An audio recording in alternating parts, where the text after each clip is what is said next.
කඩිසර බිරින්දක් සිය දවසේ වැඩකටයුතු සඳහා සූදානම් වෙද්දී ඇගේ අලස ස්වාමිපුරුෂයා තමාගේ වගකීම් මගහරිමින් සිටින සාමකාමී ගැමි උදෑසනක් උදාවිය.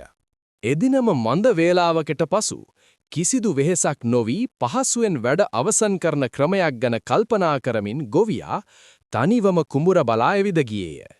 වෙහෙස් මහන්සි වී වැඩ කිරීමෙන් මගහැරීමට උත්සාහ කළ ගොවියා ගත් නොසලකිලිමත් තීරණයක් නිසා ඔහු ඊතා ඉක්මනින් විශාල කරදරයක වැටුණි.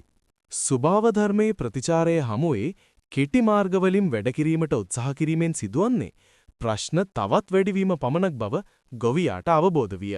සිදුවීමට යන අනතුර දුටු නැණවත් මෙන්ම කඩිසර බිරිඳ අස්වැන්නත් තම ස්වාමි පුරුෂයාගේ ජීවිතයත් බේරා ගැනීමට එතනට පැමිණියාය. ඉවසීමෙන් හා කැපවීමෙන් යුතුව දෙදෙනාම එක්ව වැඩ කිරීමෙන් ඔවුන් අස්වැන්න බේරාගත් අතර ඔවුන් අතර ඇති බැඳීමද තව තවත් ශක්තිමත් විය. හිරු බැස යද්දී ගම්මානය සාමකාමීව නිසල වූ අතර සාමූහිකත්වයේ වැදගත්කම පිළිබඳ පාඩම සැමගේ සිත් තුළ තදින්ම රැඳී තිබුණි. ඉතින් මේ වගේ තවත් ලස්සන කතන්දර බලන්න අපේ channel එක subscribe කරන්න. ඒ වගේම අලුත් වීඩියෝ එකක් දාපු ගමන් බලන්න notification bell එකත් on කරලා තියාගන්න.